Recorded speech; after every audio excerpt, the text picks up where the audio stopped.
현재 2시 1분 지나고 있고요. 상황실에서 전해드리도록 하겠습니다. 코스파트너스 이정복 대표와 함께할게요. 어서 오세요. 네, 안녕하세요. 네, 안녕하세요. 대표님도 오늘 분주하게 바쁘셨을 텐데 네. 지금 첫 번째 질문 저희가 시장으로 한번 시작해 보도록 하겠습니다.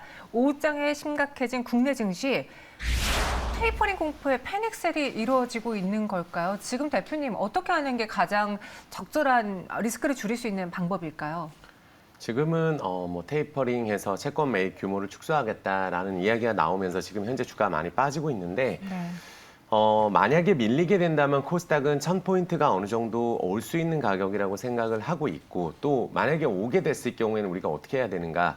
최근에 올라가는 종목들은 신규 상장주, 특별히 신규 상장주 시총 큰 종목들의 외국인 기관의 매수세가 몰리고 최근에 특별한 바이오 종목들 제외하고 나서는 전부 다 실적이 좋게 발표를 해도 그날만 바짝 오르고 그날도 심지어 못 오르는 경우가 많아요. 그래서 많이 빠졌습니다. 그런데 여기서는 우리가 선택을 해야 됩니다. 만약에 이 종목을 매도를 치고 예를 들어서 밑에서 살 수 있다는 확신이 있으면은 손실을 확정 짓고 그렇게 하는 거지만 네. 만약에 그게 자신이 없다고 했을 경우에는 내버려 두는 게 오히려 나을 것 같습니다. 조금 내버려 두다 보면은 조금 1000포인트에서 왔다 갔다 하다 코스닥 같은 경우는 1000포인트는 거의 상징적인 가격권이거든요. 그래서 크게 아래로 멀어진다든지 이러긴 좀 어렵지 않나 생각이 들고 코스피도 마찬가지입니다. 현재 3100포인트예요.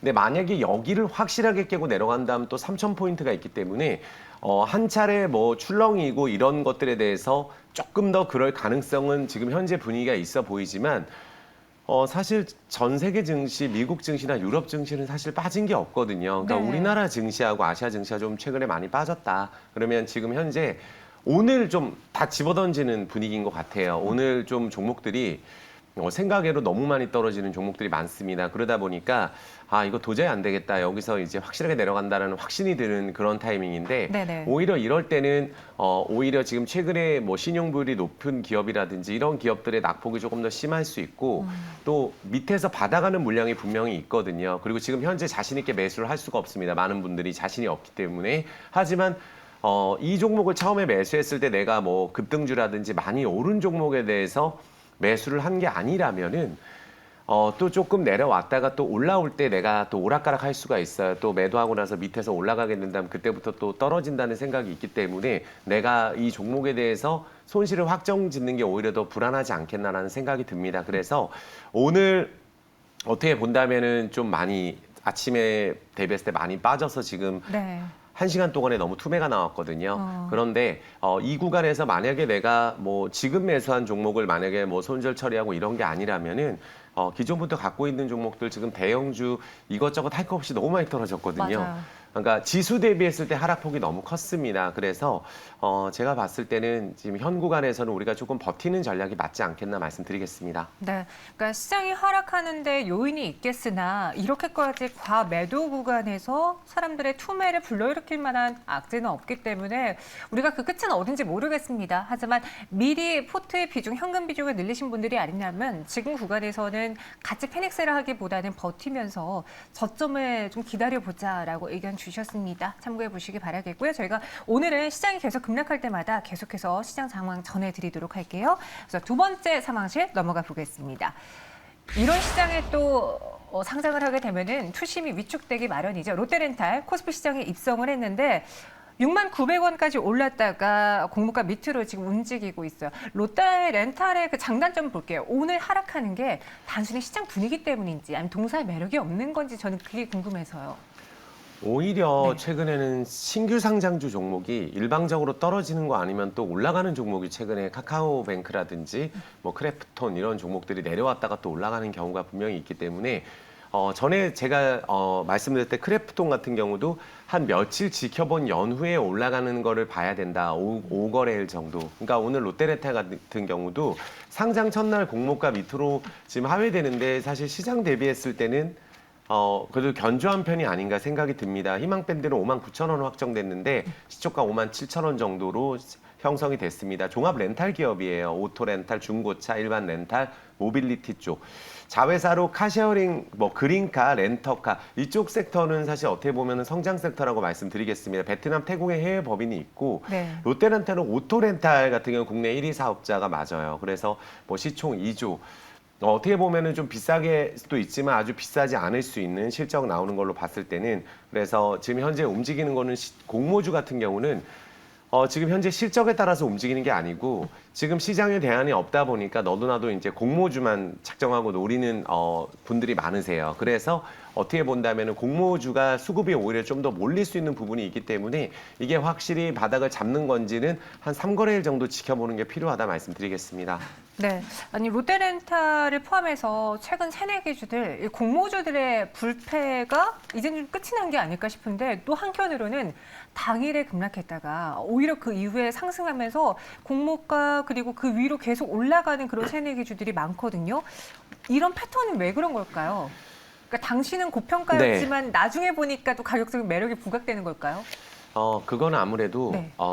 이제 이 종목이 그랬다고 해서 다른 종목이 꼭 그런 방식은 아니고 또 어떤 종목은 상장되고 나서 계속 떨어지는 경우도 있습니다. 그런데 신규 상장주에 최근에 매기가 몰리다가 또 신규 상장 이후에 주가가 쭉 빠졌던 종목이 최근에 조금 올라가다가 지금 급락 나오는 종목들도 굉장히 많거든요. 네. 단 지금 신규 상장주 같은 경우는 뭐 카카오뱅크나 한컴라이프 상장 첫날 대비했을 때는 괜찮았고 한컴라이프 같은 경우에 기관의 의무 보유 확약 비중이 작았던 것도 있지만 위축이 심리적으로 위축이 되다 보니까 차익 매물도 많이 나왔고 어떻게 본다면 급락 이후에 조금씩 반등을 해주고 있는 모습인데 이런 종목들 보통 노려줄 때 수급적으로 한번 말씀드려 보면은 한번 수급을 보면은 한컴라이프입니다. 여기는 분명히 떨어진 다음에 올라가는데 기관의 매수세가 없어요. 근데 카카오뱅크 같은 경우는 급락 이후에 연기금이 계속 들어오면서 주가가 올라가고 있습니다. 그리고 크래프톤도 마찬가지예요. 그러니까 상장 첫날 우리가 공식적인 흐름으로 한번 본다면 상장 첫날 종가 보고 이튿날까지 연기금이라든지 기관이 꾸준하게 들어와서 지금 시장에 대안이 없기 때문에 땡기는 그런 종목인지 아닌지만 파악을 해주시고 오늘 같은 경우에 뭐 롯데레타는 아직까지는 그걸 알 수가 없거든요. 네. 현재 장중 수급으로는 어떻게 된 건지 아직 나오질 않고 있어요. 그래서 신규 상장주 해준다면은 첫날 3일 정도 연기금앤드 기관이 꾸준하게 들어오는 모습이 확실히 있는지 어떤 종목은 신규 상장 이후에 바로 급등하고 또 내려왔다 올라가는 종목이 있는데 그거의 특징은 기관의 수급을 통해서 볼 수 있도록 하는 게 좋지 않겠나 말씀드리겠습니다. 그럼 이 롯데렌탈도 서서히 부각받을 수 있을까요? 오늘 이 첫날의 거래 우리는 어떤 전략을 세워야 될지 상장 초반에 빠질 때 사볼까요? 어떻게 할까요? 지금 현재 제가 방금 말씀드렸던 대로 네. 한 이틀 정도만 좀 지켜봤으면 좋겠어요. 이게 오늘 뭐 다시 올라갈지 아니면은 오늘 이렇게 하고 내일 오를지는 수급을 끝나고 봐야 되고 1차적으로 지지해야 되는 가격이 오늘 저점은 지지하는 모습을 보여야 되거든요. 분봉으로 볼 수밖에 없습니다. 분봉을 한번 봐드리면 주가 급등하고 내려오고 나서 일단은 12시 타이밍에는 거래량이 증가가 됐었는데 요 라인을 지켜줘야 되는데 일단은 밀리고 있어요. 그러면 만약에 이 종목이 54,000원으로 가게 되면 또 투매가 나올 수가 있습니다. 오늘 저점에서 매수하신 분들이 손절이 나올 수 있기 때문에 그리고 기관의 수급을 본다면 54,000원 라인 단기적으로 보시는 분들도 손절가를 좀 보는 게 맞고 네. 수급적으로 보시는 분들은 한 이틀 정도 기관이 꾸준히 들어오는지 체크가 필요하다고 말씀드리겠습니다. 네, 알겠습니다. 롯데렌탈 한번 저희가 소개해 드렸습니다. 참고해 보시고요. 이어서 다음 상황실은 플래티어로 넘어가 볼게요. 어제장에 사실 저희가 장 마감에 이제는 분할 매도 관점으로 보는 게 좋지 않겠느냐라고 제시해 드렸는데 온도 또 오르면서 닷새 만에 공모가 4배로 올랐습니다. 앞서 대표님도 그러셨잖아요. 네. 이런 흐름이 모든 종목에 다 적용되는 건 아니다. 그렇죠. 하지만 이 플래티어처럼 상장 첫날 안 가나 싶다가 갑자기 막 속도 내는 종목들 이 대표적인 종목은 어떻게 봐야 될까요? 일단 이런 식으로 공모가 대비 순식간에 4배씩 오르는 종목의 특징은 네. 일단 유통 물량이 적고 시가총액이 작습니다.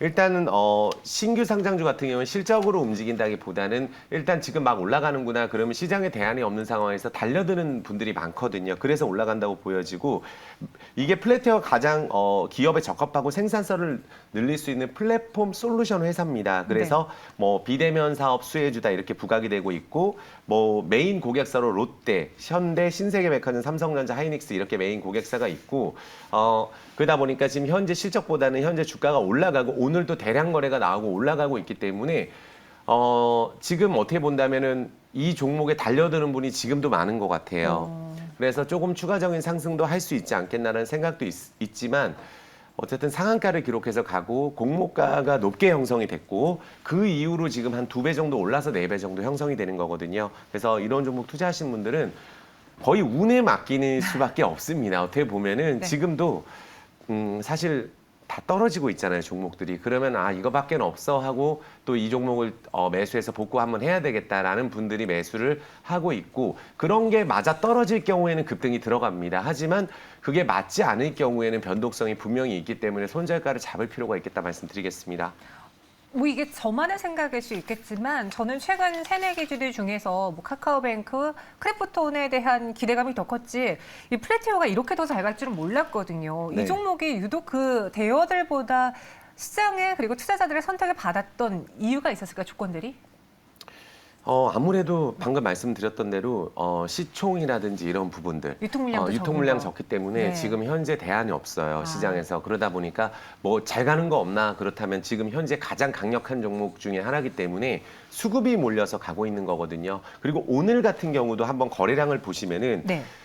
단기적으로 지금 현재 크래프톤도 이슈가 있어서 올라갑니다.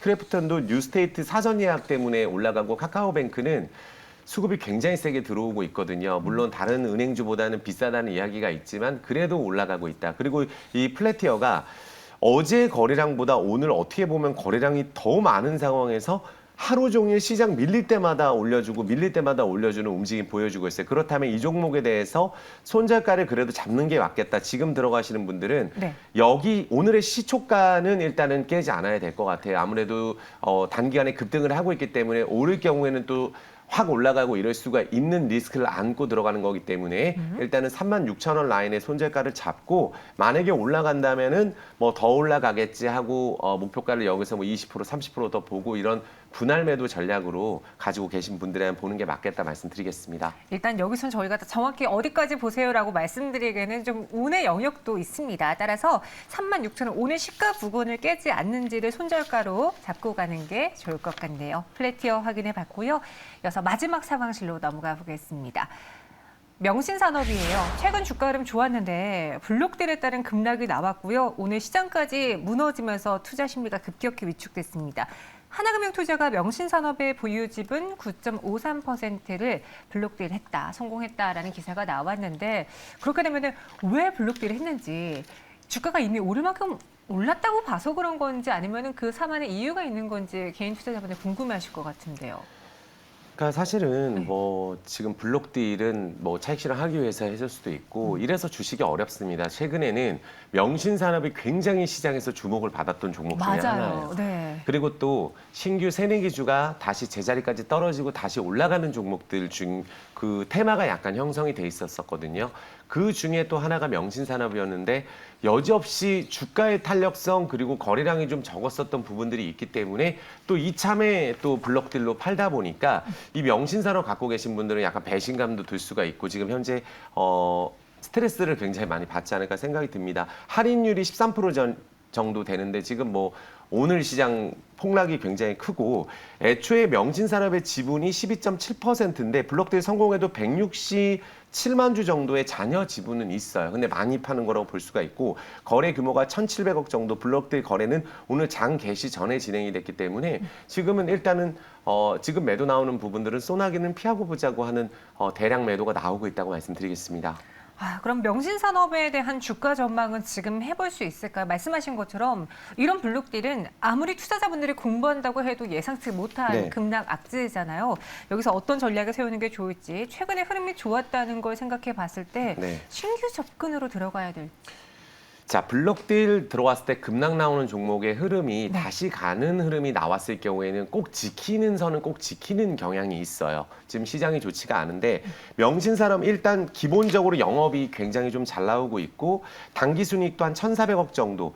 그러니까 명신산업 지분법 이익이 분기 실적의 절반치 정도를 차지하는 알짜 기업입니다. 그래서 단기적으로 매도가 나오는 부분을 받아주는 주체가 있다면 블럭딜 가격 아래로 가는 경우도 많아요. 일단 기본적으로 시장에 따라서. 그래서 이 종목을 한번 차트를 보면서 이 종목은 연기금이 꾸준히 매입을 한다는 장점이 있습니다. 한번 수급을 한번 보시면은 오늘 수급은 좀 봐야 되는데 네. 최근에 연기금이 꾸준하게 매입이 좀 들어온 부분들이 있고 이 종목에 대한 가치에 대해서 좋게 보시는 분들도 많아요. 그렇다면은 이 종목이 시작했던 가격까지는 좀 밀리지 않는 게 좋습니다. 그래서 만약에 오늘은 어쩔 수 없고 뭐 내일 당장 오른다는 기대감 자체를 버려야 됩니다. 만약에 이런 종목을 내가 오늘 사는 것도 그렇고 만약에 기존에 보유하고 계신 분들이라면 가치를 보고 투자하시는 거기 때문에 어디를 지켜야 되냐면 그래도 처음에 이 첫 번째 올랐던 이 가격 28,000원 라인을 크게 멀어지지만 않는다면은 여기 라인이 지켜지는지 일단 첫 번째 보시고 한 거래일수로 한 4일에서 5일 정도가 명신산업이 꼭 지켜준다면은 다시 수급이 들어와서 올라갈 가능성도 있어요. 블럭딜 나오고 나서 근데 보통 블럭딜 나오고 쭉쭉 빠져서 막 내려가는 종목도 간혹 있습니다. 그것만 아니라면은 네. 명신산업 어쨌든 시총이 굉장히 큰 기업이고 실적이 나오는 기업이니까 지금 여기서 뭐 블럭딜 해서 내가 손실을 최근에 들어가시 많이 보셨다면 뭐 여기서 내가 팔고 또 이럴 자신이 없으실 수가 있어요. 그렇다면 아 그래 내가 그러면 28,000원 정도 라인을 꼭 지켜준다면은 그때 신규적인 접근도 수급에 따라서 가능한 종목 정도는 충분히 되기 때문에 오늘 급락에 대해서는 굉장히 아쉽고 근데 어쩔 수가 없는 것 같아요. 최근에 다 이런 식으로 떨어지는 종목이 너무 많고 맞아요. 실적 발표하고 하한가 가는 종목도 있습니다. 그래서 오늘 뭐 투매가 나오는 시장이니까 블럭들 때문에 기업 가치가 바뀌진 않아요. 그렇기 때문에 우리가 예상치 못한 블럭들이 있었지만 큰 수급의 이탈은 없기 때문에 아직까지 확인된 바로는 한 거래수로 5일 정도 좀 지켜본 연후에 이 종목을 관심 가질 수 있는 종목이라고 말씀드리겠습니다. 네, 알겠습니다. 저는 이런 명신산업을 포함해서 갑작스럽게 악재가 나온 종목을 골랐던 투자자분들 자책하지 않으셨으면 좋겠어요. 이런 상황들은 투자자분들이 아무리 공부해도 피할 수 없는 또 악재이기 때문에 일단은 명신산업에 대한 전략 세워드렸으니까 잘 참고해 보시기 바라겠고요. 여기서 대표님 인사드리도록 하겠습니다. 오늘 자세한 설명 고맙습니다. 감사합니다.